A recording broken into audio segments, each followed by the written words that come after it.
नमस्कार, मी आशुतोष पाटील. शिरस्तामध्ये आपलं स्वागत आहे. 17 सप्टेंबर मराठवाड्याच्या दृष्टिकोनातून एक महत्त्वाचा दिवस. या दिवशी मराठवाड्यातील सर्व लोक हैदराबाद मुक्ती संग्राम दिन साजरा करतात आणि हैदराबाद निजामापासून जे स्वातंत्र्य आपल्याला मिळालं त्याचा जल्लोष आपण सर्व साजरा करत असतो. या विषयावर चर्चा करण्यासाठी आज आपल्यासोबत रश्मी बोरीकर मॅडम आहेत. मॅडम या पेशाने स्त्रीरोग तज्ज्ञ आहेत. गेली अनेक दशके त्या छत्रपती संभाजीनगर शहरामध्ये स्त्रीरोग तज्ज्ञ म्हणून काम करत आहेत, पण त्यांचा हैदराबाद मुक्तीसंग्राम या विषयावर विशेष अभ्यास आहे. मॅडम, आपलं मनपूर्वक स्वागत या पॉडकास्टमध्ये. धन्यवाद. या विषयावर अनेक अंगाने आपण आज या पॉडकास्टमधून हा विषय उलगडण्याचा प्रयत्न करणार आहोत. तत्पूर्वी माझा तुम्हाला पहिला प्रश्न असा आहे की अनेक लोकांना हैदराबाद संस्थान म्हणजे नेमकं काय होतं याबद्दल फारसा परिचय नाही आहे. त्याबद्दल तुम्ही काय सांगू शकाल? आपण भारतीय स्वातंत्र्याविषयी बोलत असताना कायम ब्रिटिश राजसत्तेविषयी बोलतो. बरोबर. आणि आपण असं म्हणतो की 150 वर्षाची ब्रिटिशांची सत्ता आपण उखडून टाकली. ब्रिटिश यायच्या आधी आपला भूभाग ज्या वेगवेगळ्या राज्यांमध्ये आणि राजांमध्ये विभागलेला होता त्याच्यातलं एक होतं हैदराबाद संस्थान. आणि हैदराबाद संस्थानावर साधारणत 225 वर्षापासून निजाम या घराण्याची सत्ता होती. म्हणजे निजामाच्या 7 पिढ्यांनी या भागावर राज्य केलेलं आहे. हा भूभाग म्हटलं तर आत्ताच्या भारत देशातला अगदी मध्यभागी असलेला भूभाग आहे. आणि ज्या वेळेला ब्रिटिशांपासून स्वातंत्र्य मिळवत आपण लोकशाही प्रजासत्ताकाची मागणी करत होतो त्यावेळी हैदराबादचा निजाम मात्र त्याच्या अधिपत्याखाली असलेला भूभाग हा स्वतंत्र संस्थान म्हणून राहावा आणि आपलं संस्थान हे मुस्लिम संस्थान म्हणून ओळखलं जावं अशा प्रयत्नामध्ये होता. बरोबर. यात तुम्ही उल्लेख केला की हैदराबादचं जे संस्थान होतं त्यामध्ये 7 वेगवेगळ्या राजांनी किंवा घराण्यातल्या 7 वेगवेगळ्या राजांनी या संस्थानावरती राज्य केलं, पण त्यातला सगळ्यात फेमस ज्याला आपण म्हणूया तो निजाम म्हणजे 7वा निजाम. आणि त्या 7वा निजामाबद्दल अनेक गोष्टी आपल्याला माहिती आहेत. तर अशा काय गोष्टी आहेत? म्हणजे त्यातला एक महत्त्वाचा भाग म्हणजे त्याची श्रीमंती. त्याच्या श्रीमंतीबद्दलची फार चर्चा होत असते. त्याबद्दल तुम्ही काय सांगू शकाल? शेवटचा निजाम म्हणजे मीर उस्मान अली हे त्याचं नाव. हा निजाम म्हटलं तर शिकलेला होता. त्यांनी परदेशी जाऊन शिक्षण घेतलेलं होतं. त्याचं काही वैशिष्ट्य सांगायचं म्हटलं तर या संस्थानामध्ये स्वतःची रेल्वे होती, त्याची स्वतःची टाकसाळ होती. बरोबर. आणि त्याची स्वतःचं पोस्ट ऑफिस होतं. बरोबर. त्याचं स्वतःचं असं सैन्य होतं. हे सगळं कशाच्या जोरावर झालं असेल? ज्या काळामध्ये उर्वरित भारतामध्ये स्त्री शिक्षण, जातीविषयी पुढे काय विचार आपण केला पाहिजे, जे आत्तापर्यंत अन्याय आणि अत्याचार सहन करत होते, जाती व्यवस्थेचा त्रास सहन करत होते, त्याविषयी सगळ्या समाजामध्ये चर्चा चालू होती. ज्या वेळेला सयाजीराव गायकवाड, शाहू महाराज असे संस्थानिक होते त्यावेळेला मात्र हैदराबादच्या भागामध्ये हा धर्मद्वेष्टा, मुसलमान धर्माविषयी अतिशय आग्रही असणारा आणि अतिशय प्रतिगामी विचार करणारा निजाम सत्तेमध्ये होता. बरोबर. त्याच्या श्रीमंतीची जी काय वर्णनं आपल्याला ऐकायला आणि वाचायला मिळतात ती ऐकूनसुद्धा आपल्याला अचंबा वाटावा असं आपल्याला वाटत राहतं. त्याची राहण्याची पद्धत, त्याच्याकडे असलेलं सोनं, त्याच्याकडे वापरामध्ये असणाऱ्या सोन्याच्या वस्तू, या सगळ्यांविषयी अतिशय चर्चा त्याही काळामध्ये होत्या. आणि आज 2025मध्ये सुद्धा आपल्याला त्याच्या श्रीमंतीविषयी ऐकलं आपण किंवा हैदराबादला गेल्यानंतर त्याच्यातल्या काही गोष्टी जर आपण बघितल्या तर आपल्याला एक क्रूरकर्मी राजा काय पद्धतीने जनतेकडून स्वतःच्या संपत्तीमध्ये वाढ करून घेऊ शकतो याचं एक जिवंत उदाहरण आपल्याला मीर उस्मान अलीच्या रूपाने बघायला मिळतं. बरोबर. तुम्ही जसा तो उल्लेख केला की हैदराबादला गेल्यावर त्याच्या अनेक वस्तू बघायला मिळतात. त्यात महत्त्वाचं म्हणजे त्याचं सिंहासनही आहे की जे साधारणतः जवळजवळ 20 ते 25 किलो सोन्याचं आहे. त्याच्या व्यतिरिक्त अनेक अशा मौल्यवान वस्तू त्याच्या संग्रहामध्ये, जे आज म्युझियममध्ये त्यांनी रूपांतर केलेलं आहे, त्यामध्ये आपल्याला बघायला मिळतात. मॅडम, हा जो लढा होता, हैदराबाद मुक्तीसंग्रामाचा लढा, हा लढा उभा जो राहिला, याला काय पार्श्वभूमी होती? कसं आहे ना, कुठलाही अन्याय आणि अत्याचार करणारी राजवट असेल तर तिच्या विरुद्ध जनतेमधून रोष हा कायमच व्यक्त होत असतो. त्यामुळे निजामाच्या या 7 पिढ्यांनी जे आपल्यावर राज्य केलेलं आहे त्यांच्या विरुद्ध पण वेळोवेळी रोष निर्माण होत होता जनतेतून.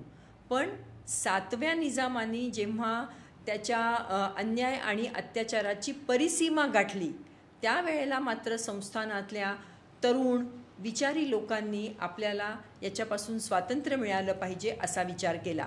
आणि त्याला मुख्य कारणीभूत असलेली जी पार्श्वभूमी आहे ती आहे ब्रिटिश राजसत्तेविरुद्ध गोखले, टिळक आणि नंतर महात्मा गांधी यांनी सुरू केलेला लढा. टिळक असेपर्यंत हा लढा कुठेतरी सशस्त्र मार्गाने जातो का अशी शंका आपल्याला वाटत होती. पण जेव्हापासून गांधींचा उदय समाज जीवनामध्ये झाला तेव्हापासून हा लढा एका विशिष्ट वर्गाचा न राहता हा सामान्य माणसाचा लढा गांधींमुळे झाला.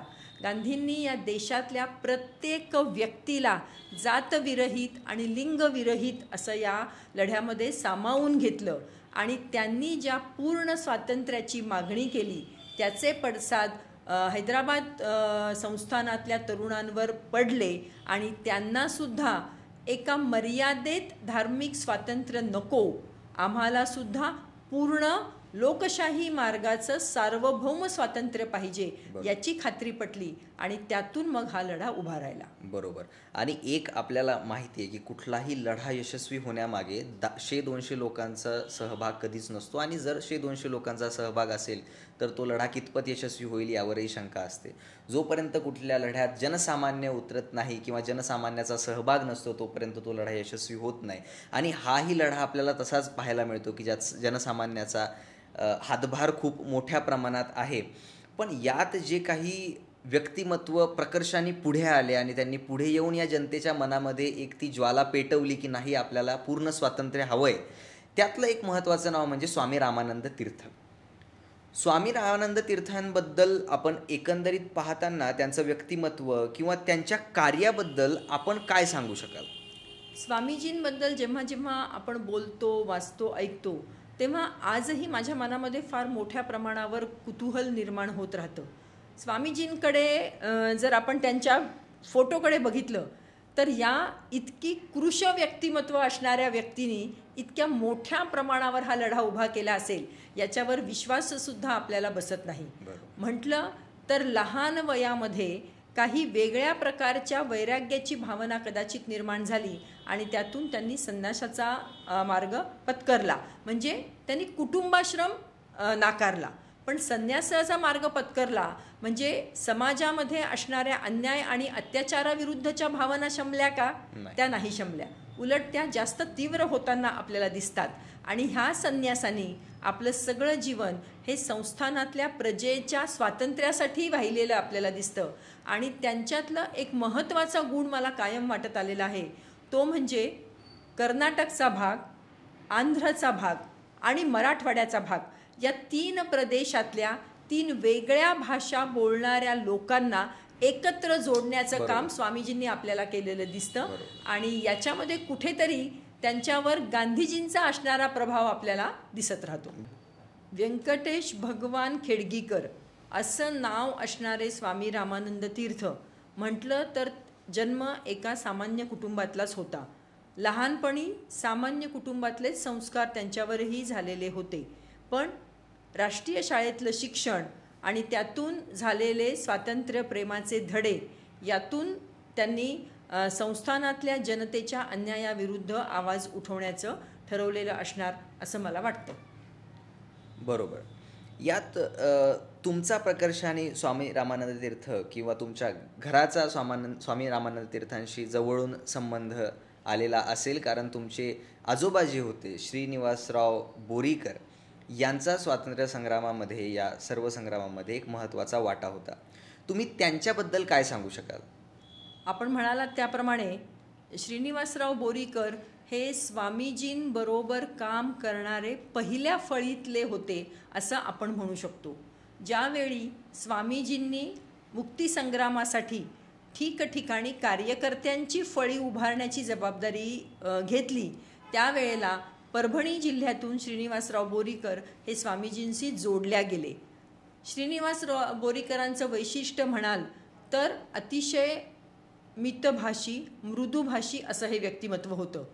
पण यांच्यामध्ये सामान्य माणसाला जोडून घेण्याची कला ही मोठ्या प्रमाणावर होती. त्यामुळे श्रीनिवासराव बोरीकरांनी संघटनेमध्ये पाठीशी राहून कार्यकर्त्यांना एकत्र करणं आणि त्यांचं एक छान नेटवर्किंग तयार करणं ही फार मोठी कामगिरी आपल्याला श्रीनिवासराव बोरीकरांनी केलेली दिसते. त्यांच्या भाषणांमधून आणि त्या काळामध्ये ज्या छोट्या छोट्या आज आपण ज्याला नुक्कड सभा म्हणू शकू अशा पद्धतीच्या ज्या सभा व्हायच्या, त्याच्यामधून ते तरुण आणि तरुणींना असं आवाहन करत असत की आत्ताचा जो काळ आहे हा निजामाची सत्ता उलटून टाकून स्वतंत्र भारतामध्ये सार्वभौम लोकशाहीच्या मार्गाने जाऊन सामील होण्याचा भाग आहे. त्यासाठी तुम्ही रस्त्यावर येऊन संघर्ष करायची गरज आहे. या त्यांच्या संघटना बांधणीतून त्यांनी फार मोठ्या प्रमाणावर सामान्य जनतेला स्वातंत्र्याविषयी कल्पना दिली आणि स्वातंत्र्य लढ्यामध्ये सहभागी होण्याची आवाहन केलं. बरोबर. मला वाटतं कुठल्याही लढ्यामध्ये सामान्य माणसापर्यंत जाणं आणि त्याच्या मनात लढ्याविषयी ज्योत पेटवणं हे काम कुठल्याही लढ्याचं एक मूलभूत काम आहे, जे श्रीनिवास बोरीकर म्हणजे मॅडम यांचे आजोबा त्यांनी त्या काळामध्ये या हैदराबाद मुक्तीसंग्रामाच्या निमित्ताने केलं होतं. मॅडम, तुम्ही स्वतः एक महिला आहात. जेव्हा तुम्ही एखाद्या लढ्याला महिला या अंगाने पाहता तर कुठल्याही लढ्याची पूर्तता मला नाही वाटत की महिलांच्या सहभागाशिवाय होऊ शकते. तर या संपूर्ण लढ्यामध्ये महिलांचं योगदान कसं होतं? हैदराबाद मुक्तीसंग्रामाच्या लढ्याचं जेव्हा आपण वेगवेगळ्या पद्धतीने विचार करतो तेव्हा असं जाणवतं की ज्या पद्धतीने पुरुष कार्यकर्त्यांची नावं आपल्याला समोर येताना दिसतात त्या प्रमाणात आपल्याला महिला कार्यकर्त्यांची नावं समोर येताना दिसत नाहीत. पण प्रत्येक पुरुष कार्यकर्त्याच्या मागे साधारणतः 2 ते 3 महिला कार्यकर्त्या होत्या असं मला म्हणावंसं वाटेल. कारण त्यांच्या कुटुंबातल्या महिलांनी त्यांना जो सपोर्ट दिलेला आहे हा एक वेगळा मुद्दा आहे. पण निजामाच्या संस्थानामध्ये भूमिगत जेव्हा हे प्रमुख कार्यकर्ते होत होते तेव्हा त्यांच्या कामाची जबाबदारी आपल्याला महिला कार्यकर्त्यांनी घेतलेली दिसते, ज्याच्यामध्ये अतिशय जोखीम पत्करून स्वतःच्या घरामध्ये छापखाना लावायचा. त्या छापखान्यावर पत्रकं छापायची ज्याच्यामध्ये स्वातंत्र्य लढ्याची माहिती दिलेली असायची आणि जोखीम पत्करून ही पत्रकं भूमिगत कार्यकर्त्यांपर्यंत नेऊन पोचवायची. ही अतिशय मोठी जोखीम आपल्याला महिला कार्यकर्त्यांनी घेतलेली दिसते. त्याच्याच बरोबरीने जेव्हा पुरुष कार्यकर्ते भूमिगत होत असत तेव्हा कुटुंबाची जबाबदारीही या महिला कार्यकर्त्यांनी मोठ्या प्रमाणावर आपल्याला घेतलेली दिसते, ज्याचं पहिलं उदाहरण मला माझ्याच घरामध्ये दिसतं. कारण श्रीनिवासराव बोरीकरांच्या भाषणाचा धसका घेऊन निजामाने त्यांच्याविरुद्ध अटक वॉरंट जेव्हा काढलं तेव्हा श्रीनिवासराव बोरीकर अनेक वेळेला भूमिगत झालेले आहेत आणि त्या काळामध्ये कुटुंबामध्ये असणाऱ्या मुलाबाळांना खायचे वांधे झालेले आम्ही आमच्या आजीकडून ऐकलेले आहेत. त्यावेळेला आजूबाजूच्या लोकांनी रोजंदारीवर अन्न बोरीकर कुटुंबाला पुरवलेलं आपल्याला दिसतं आणि भूमिगत व्हावं लागलं. त्याच्यामुळे सिनियर कार्यकर्त्यांच्याशी चर्चा करून स्वामीजींच्या मार्गदर्शनाखाली जेव्हा सशस्त्र कॅम्प मराठवाड्याच्या सरहद्दीवर लागले त्यावेळेला श्रीनिवासराव बोरीकरांकडे मनमाड कॅम्पची जबाबदारी देण्यात आली. मनमाडचा कॅम्प हा मराठवाड्याच्या सरहद्दीवर पण पश्चिम महाराष्ट्राला जवळ असा होता आणि तिथे या मुक्तीसंग्रामातला सगळ्यात मोठा शस्त्रसाठा मनमाडच्या कॅम्पवर होता. त्यामुळे तो साठा सांभाळायचं आणि नुसतं सांभाळायचं नाही तर तो गुप्त पद्धतीने वेगवेगळ्या मार्गाने मराठवाडाभर कार्यकर्त्यांपर्यंत पोचवायचं ही फार मोठी जबाबदारी त्या काळामध्ये श्रीनिवासराव बोरीकरांनी आपल्याला निभावलेली दिसते. त्याचबरोबरीने स्टेट काँग्रेसमध्ये स्वामीजींबरोबर काम करत असताना अनेक काळ श्रीनिवासराव बोरीकर स्टेट काँग्रेसचे सेक्रेटरी राहिलेले आहेत आणि त्यांच्या सहीनी कितीतरी मोठ्या प्रमाणावर पत्रकं निघालेली आहेत, पत्रव्यवहार झालेला आहे. हा सगळा आपल्याला SRT या संस्थेमध्ये बघायला मिळतो. बरोबर. कुठलाही ज्यावेळी एखादा लढा उभारला जातो किंवा लढा उभा राहत असतो तेव्हा त्यामध्ये अनेक क्रांतिकारी घटना घडत असतात. हैदराबाद मुक्तीसंग्रामाबद्दल बोलत असताना एक उमरी बँक प्रकरण झालं होतं जे बऱ्यापैकी गाजलं आणि आजही त्याच्यावरती अनेक लोक अभ्यास करतात, चर्चा करतात.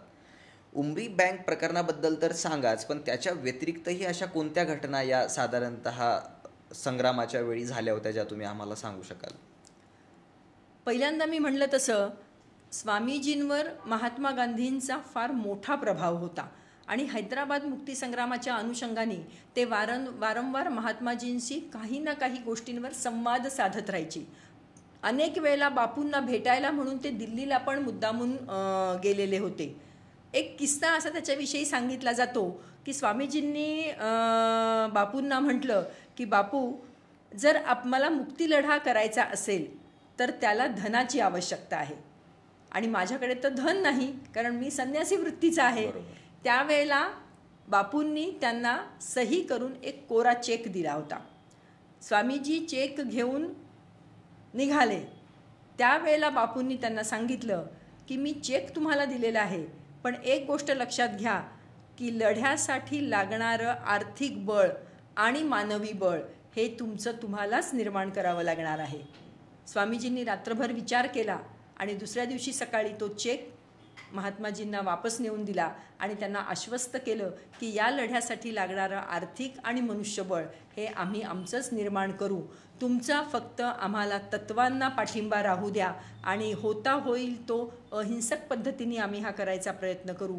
पण ज्या वेळेला पर्याय राहणार नाही त्या शेवटच्या क्षणाला आम्हाला शस्त्र हाती घ्यायची सुद्धा परवानगी आपण द्या, अशी मागणी स्वामीजींनी आपल्याला महात्माजींकडे केलेली दिसते. बरोबर. जे उमरी बँक प्रकरण झालं होतं त्याच्याबद्दल तुम्ही थोडं सविस्तर सांगितलं. उमरी बँकेच्या अनुषंगानेच खरं मी हे बोलत होते, कारण स्वामीजींच्या एकूण सगळ्या इथल्या ज्या ॲक्टिव्हिटीज होत्या त्या बघून निजामाने त्यांना अटक केली आणि त्यांना तुरुंगात टाकलं. स्वामीजी तुरुंगात गेल्यानंतर मग कोण नेतृत्व करणार?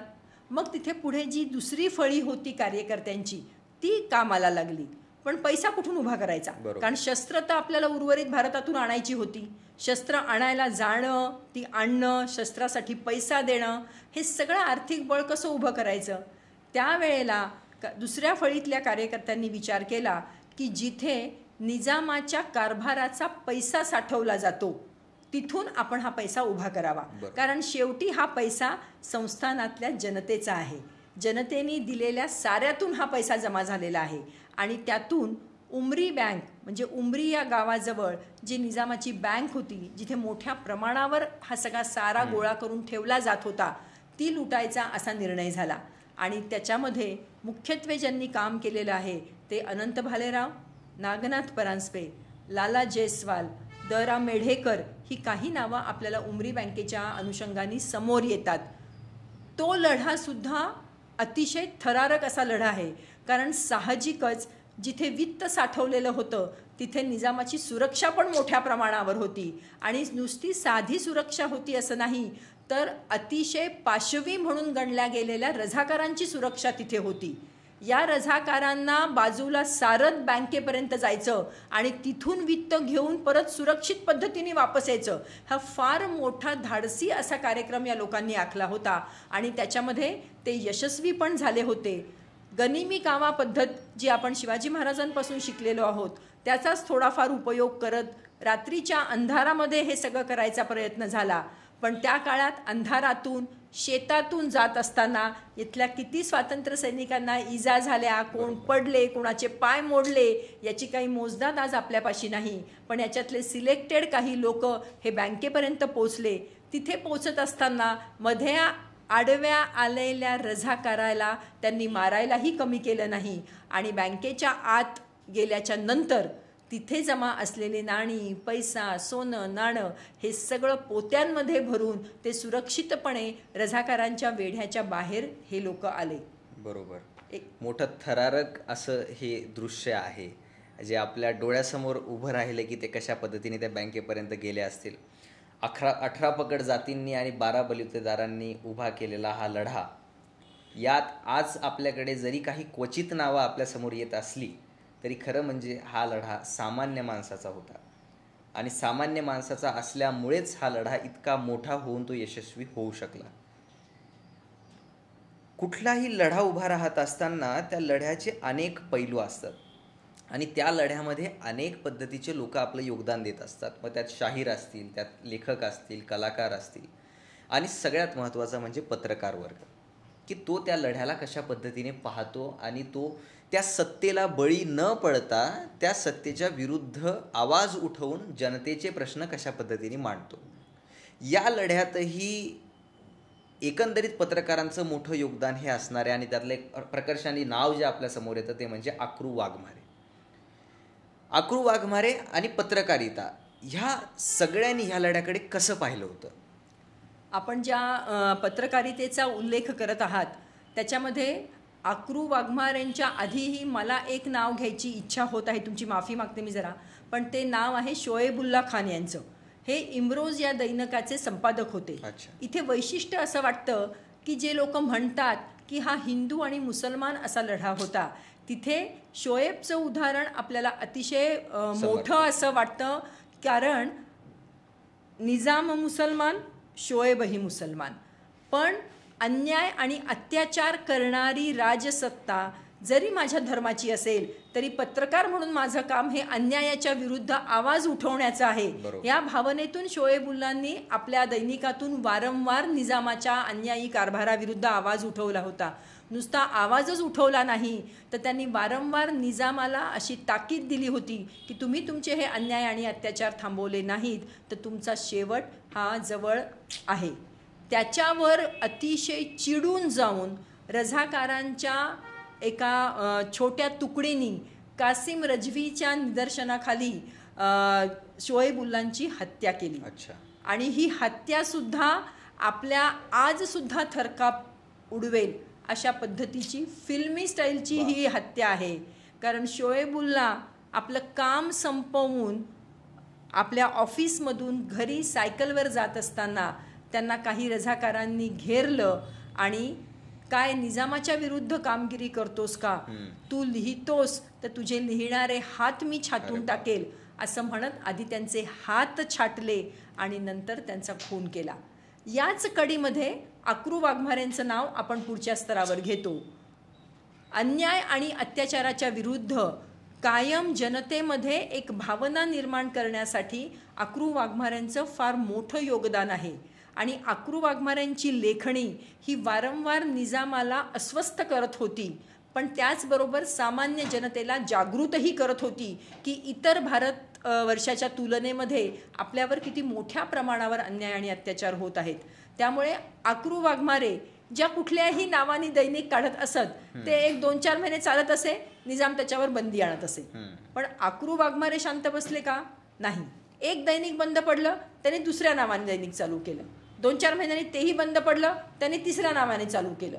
असे अनेक टप्पे गाठत गाठत शेवटचा टप्पा हा दैनिक मराठवाडा याच्यावर येऊन ठेपला आणि मग दैनिक मराठवाडा हे वर्तमानपत्र मात्र स्वातंत्र्यानंतरही अनेक काळ चालू राहिलेलं आपल्याला दिसतं. वा, हा वारसा किती मोठा आहे. म्हणजे आज मराठवाड्यात आपण राहतोय आणि या मराठवाड्याला पत्रकारितेचा एवढा मोठा वारसा आहे. निजामाच्या विरुद्ध पत्रकारांनी लढून हा लढा इतक्या मोठ्या प्रमाणात उभा केला होता. खरं म्हणजे आजच्या पत्रकारांनी यातून भरपूर गोष्टी शिकण्यासारख्या आहेत.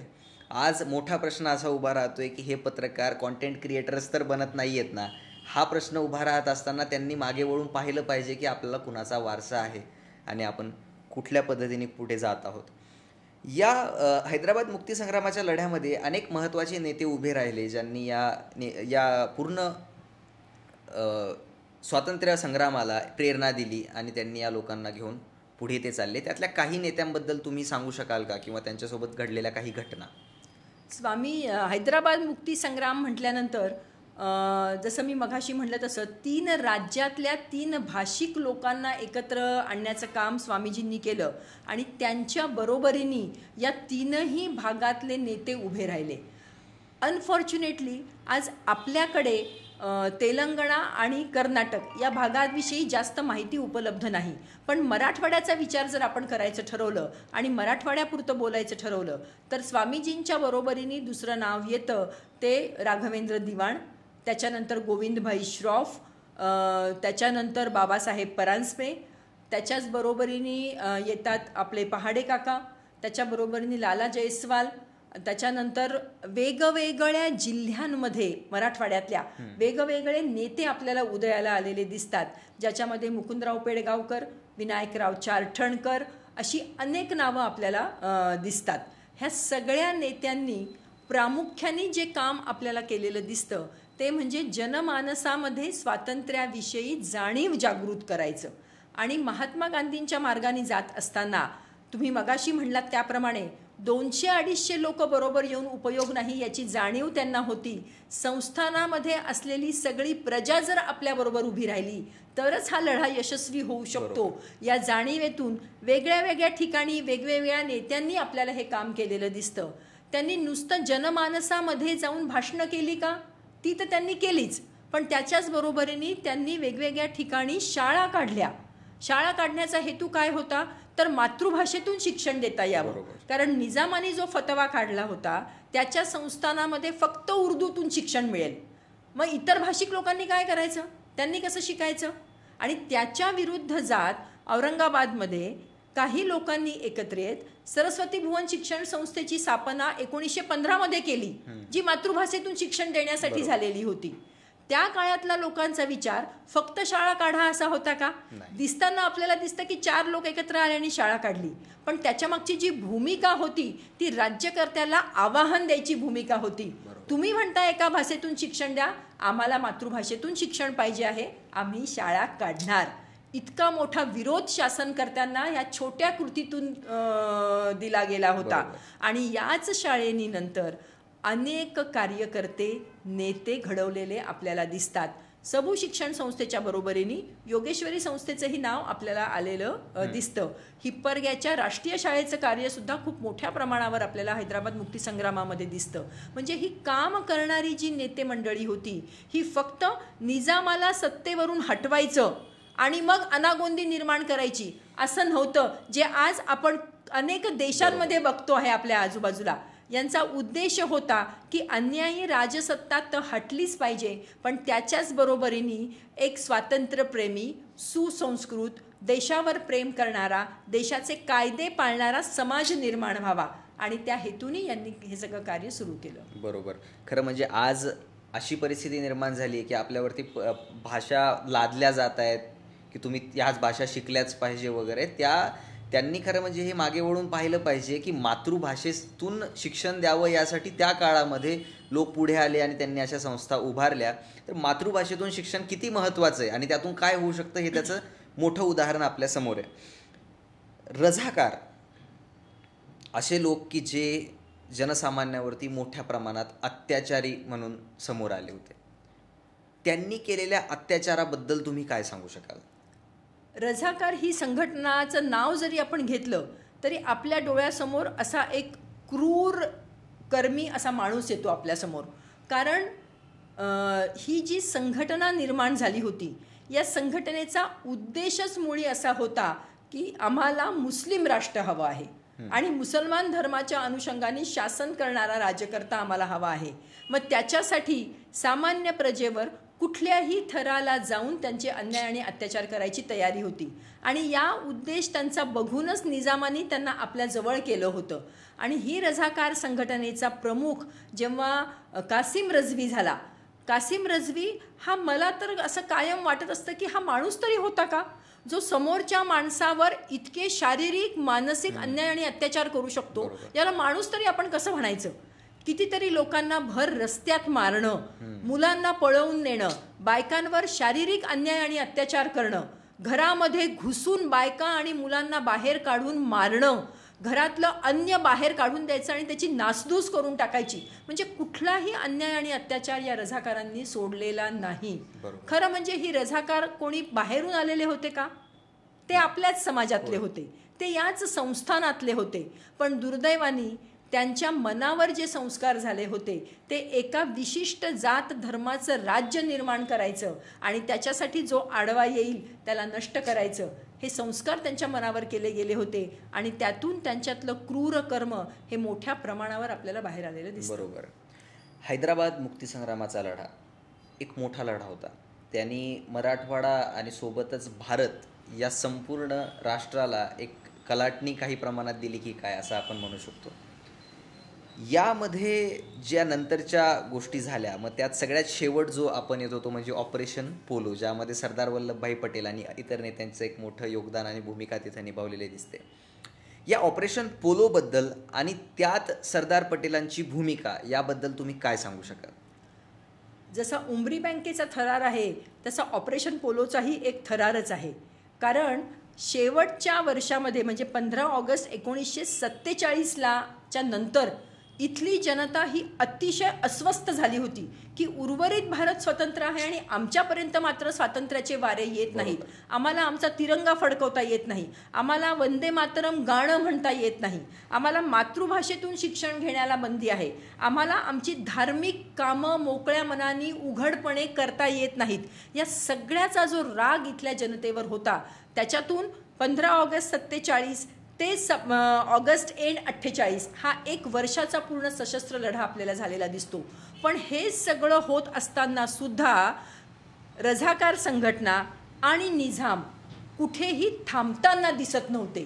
त्यांचे अन्याय आणि अत्याचार थांबायचं नाव न घेता जास्त वाढलेले दिसत होते. आणि अशा वेळेला मग मुक्तीसंग्रामातल्या प्रमुख नेते जे स्वामीजी आणि त्यांचे सहकारी यांनी नेहरूंपर्यंत निरोप पाठवला की इथली जी लढाई आहे ही थांबण्याचं कुठेही लक्षण दिसत नाही आहे. आता उर्वरित भारत ज्याला स्वातंत्र्य मिळालेलं आहे आणि ज्याचे पंतप्रधान नेहरू आहेत त्यांनी या लढ्यामध्ये उतरणं आता अतिशय जरुरी आहे. नाहीतर हा असाच लढा पुढे किती काळ चालू राहील हे आपल्याला सांगता येत नाही. त्यावेळेला स्वतंत्र भारताचे गृहमंत्री सरदार वल्लभभाई होते.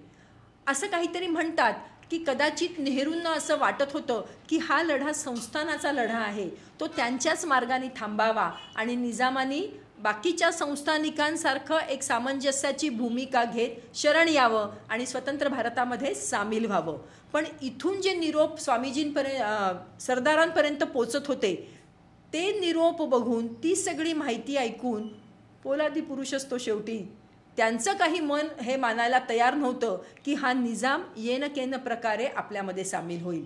त्यांची ही पूर्ण खात्री होती की इथे आपल्याला हैदराबाद संस्थानाला मदत केल्याशिवाय गत्यंतर नाही. आणि त्याच्यामधून मग ऑपरेशन पोलोची मांडणी झाली आणि स्वतंत्र भारताच्या सैन्यानी आपल्या संस्थानाला चारही बाजूंनी वेढा घातला. एकाच वेळेला प्लॅनिंग करून वेगवेगळ्या ठिकाणाहून त्यांनी मराठवाड्याच्या हैदराबाद संस्थानाच्या प्रदेशात शिरण्याचा प्रयत्न केला. आणि त्यावेळेला मात्र निजामाला हे लक्षात आलं की आता आपल्याला शरणागती पत्करल्याशिवाय मार्ग नाही, नाहीतर आपला मृत्यूसुद्धा होऊ शकतो. हे लक्षात आल्यानंतर मग निजामाने तिथे शरणागती पत्करली आणि ऑपरेशन पोलो इथे संपलं आणि हैदराबाद संस्थान हे स्वतंत्र भारतामध्ये विलीन झालं. खरं म्हणजे आजही अंगावर काटे आणणारा असा हा सगळा कार्यक्रम आहे की यात एक लढा 18 बगर जाती 12 बलुतेदार उभा करतात आणि एक स्वातंत्र्याची भावना त्यांच्या मनामध्ये निर्माण होते. त्याला अनेक हात जोडले जातात आणि त्या हात जोडून त्या मुठी इतक्या बळकट होतात की त्याला नंतर 1947च्या नंतर भारत सरकारही त्यामध्ये सामील होऊन या लोकांच्या हाताला हात लावतात आणि शेवटी निजामाचा पाडाव होतो. आज आपण हैदराबाद मुक्तीसंग्राम दिन साजरा करत असताना या सगळ्या गोष्टी आठवल्या पाहिजे, यांचं स्मरण आपण केलं पाहिजे.